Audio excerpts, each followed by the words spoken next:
그러나 하나님의 말씀이 폐하여진 것 같지 않도다. 이스라엘에게서 난 그들이 다 이스라엘이 아니요 또한 아브라함의 씨가 다 그의 자녀가 아니라 오직 이삭으로부터 난 자라야 내 씨라 불리리라 하셨으니 곧 육신의 자녀가 하나님의 자녀가 아니요 오직 약속의 자녀가 씨로 여기심을 받느니라. 약속의 말씀은 이것이니 명년 이때 내가 이르리니 사라에게 아들이 있으리라 하심이라.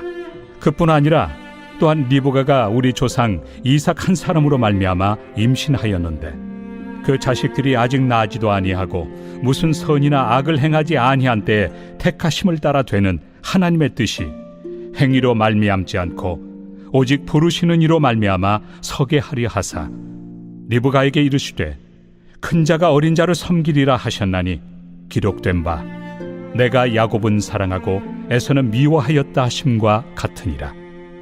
그런즉 우리가 무슨 말을 하리요? 하나님께 불의가 있느냐? 그럴 수 없느니라. 모세에게 이르시되 내가 궁휼히 여길 자를 궁휼히 여기고 불쌍히 여길 자를 불쌍히 여기리라. 그런즉 원하는 자로 말미암음도 아니요 다른 박질하는 자로 말미암음도 아니요 오직 긍휼히 여기시는 하나님으로 말미암음이니라. 성경이 바로에게 이르시되 내가 이 일을 위하여 너를 세웠으니 곧 너로 말미암아 내 능력을 보이고 내 이름이 온 땅에 전파되게 하려 함이라 하셨으니 그런즉 하나님께서 하고자 하시는 자를 긍휼히 여기시고 하고자 하시는 자를 완악하게 하시느니라. 오늘은 모든 것이 은혜였소라는 제목으로 함께 은혜 나누기 원합니다. 작년이었던 2020년 한 해 동안 가장 많이 불려진 찬양이 무엇이었을까 한번 되돌아보니 단연코 원하고 바라고 기도합니다 라는 찬양이라고 생각됩니다. 2020년 새로운 해를 열면서 진행했던 세겹줄 특별 새벽기도회 주제 찬양이었죠. 그렇다면 아직 끝나지 않았지만 올해인 2021년 시작된 이후 지금까지 가장 많이 불려진 찬양이 무엇일까 생각해보니 최근에 성도들과 함께 배워서 열심히 불렀던 은혜라는 찬양을 꼽을 수 있겠습니다. 그 찬양 가사 중에 2절 가사가 이렇습니다. 내가 이 땅에 태어나 사는 것 어린아이 시절과 지금까지 숨을 쉬며 살며 꿈을 꾸는 삶 당연한 것 아니라 은혜였소. 내가 하나님의 자녀로 살며 오늘 찬양하고 예배하는 삶 복음을 전할 수 있는 축복이 당연한 것 아니라 은혜였소. 아멘. 그렇습니다.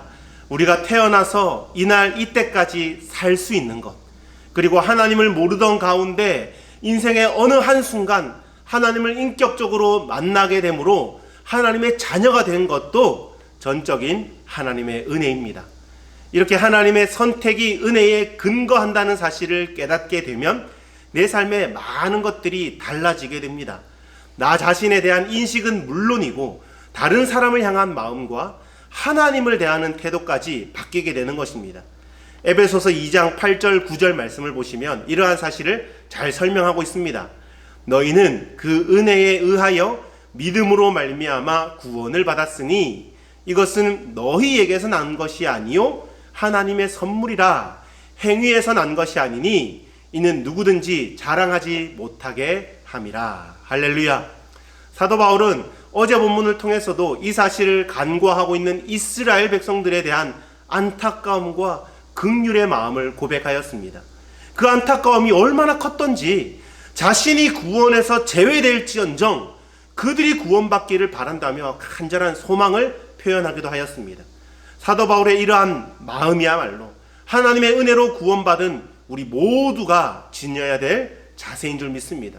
그러나 많은 유대인들은 여전히 자신들만이 하나님께 선택받은 자들이고 이방인들과 비교할 수 없을 만큼 월등하고 우월한 존재라는 교만한 마음을 품고 있었습니다. 바울은 이들이 가진 선민의식을 보면서 안타까운 마음으로 계속해서 권면을 이어갑니다. 이스라엘 백성은 일찍이 구약의 선지자들을 통하여 말씀과 율법을 받았고 그 누구보다도 하나님을 잘 섬기고 절기와 예배도 철저하게 지켰습니다. 생각해보면 이들은 분명한 특권을 누린 것이 맞긴 맞습니다. 그런데 약속의 말씀을 받았고 또 믿는다고 하는 그들이 정작 말씀이 육신이 되어 이 땅에 오신 예수 그리스도를 부인하고 받아들이지 않았습니다. 바울은 그럼에도 불구하고 이스라엘의 구원을 약속하신 하나님의 말씀이 파기되지는 않았다라고 말합니다.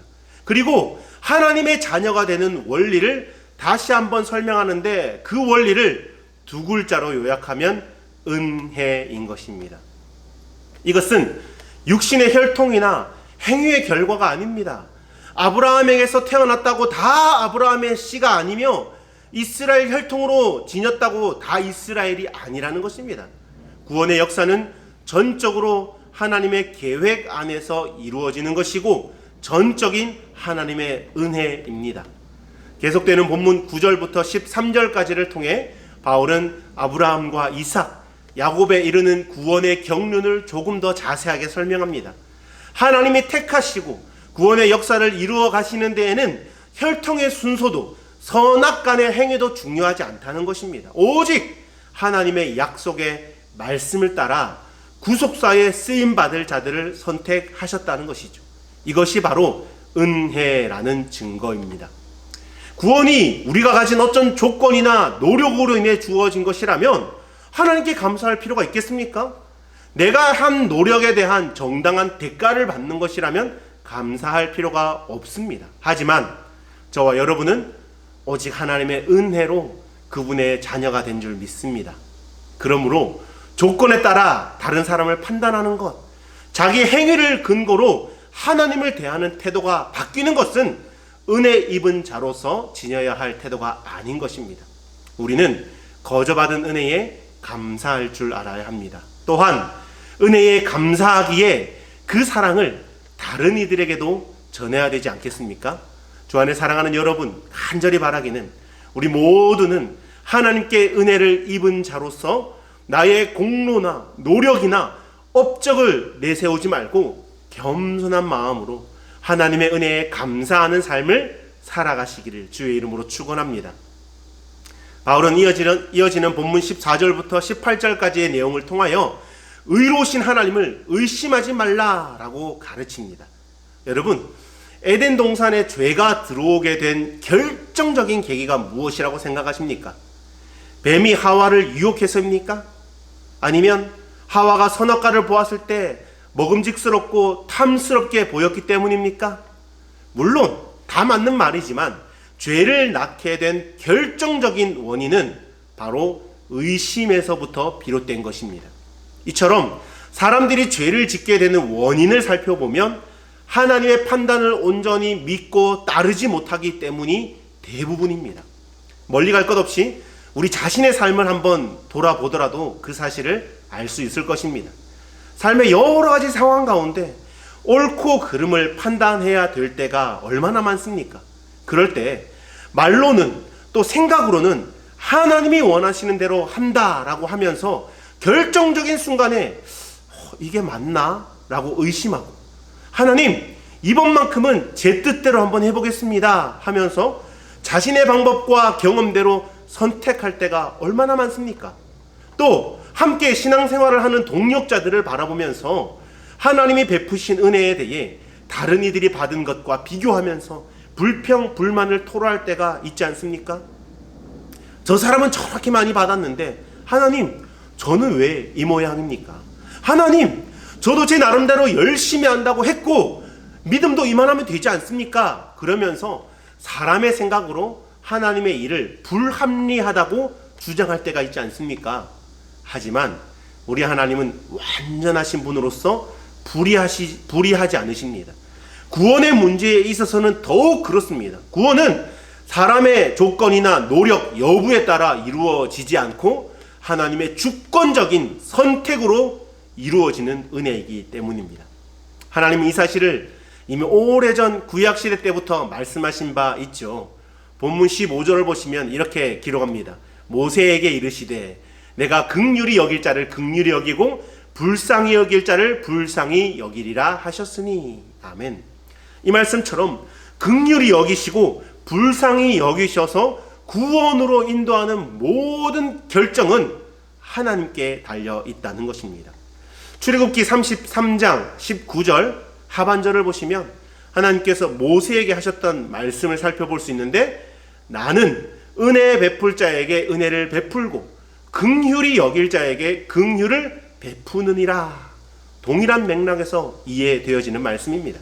주 안에 사랑하는 여러분, 오늘 본문 말씀은 조직신학 가운데 예정론에 해당되는 말씀입니다. 그런데 이 예정론에 대한 부분은 아직까지도 많은 부분에서 연구가 되고 있고 또 이슈가 되고 있습니다. 또한 각 교단마다 이 예정론을 다루고 해석하는 것에 많은 차이가 있습니다. 그러나 우리가 구원받고 하나님의 자녀가 되었다는 사실을 설명할 때에 하나님의 주권으로 이루어진 전적인 은혜라는 사실에 있어서만큼은 합일점을 이루는 것을 봅니다. 만약 구원의 조건으로 이외에 다른 어떤 것이라도 주장한다면 그것은 명백한 이단이라고 볼 수 있습니다. 하나님의 은혜로 구원받은 여러분, 오늘도 구원받은 자로서의 합당한 삶으로 살아갈 수 있기를 바랍니다. 하나님의 은혜에 감격하고 감사하며 그 은혜를 다른 이들에게도 증거하며 살아가는 복된 하루가 될 수 있기를 주님의 이름으로 간절히 축원합니다. 기도하겠습니다. 사랑의 주님, 오늘 말씀을 통해 우리가 누리고 있는 구원의 기쁨을 다시금 돌아보기 원합니다. 우리에게 주어진 구원이 그 누구의 노력이나 공로나 자격에 의해 주어진 것이 아닌 오직 하나님의 은혜로 이루어졌음을 깨닫고 날마다 우리를 구원해 주시고 자녀 삼아 주심에 감사하는 저희들 되게 하여 주옵소서. 또한 우리가 살아가는 삶의 현장에서 수많은 사람들을 만나게 되는데 아직도 구원의 기쁨과 그 감격을 모르는 자들에게 이 기쁜 소식을 증거하는 하루 되게 하여 주옵소서. 오늘 하루도 주님의 자녀로 살아가게 하심에 감사드리며 존귀하신 예수 그리스도 이름으로 기도드립니다. 아멘.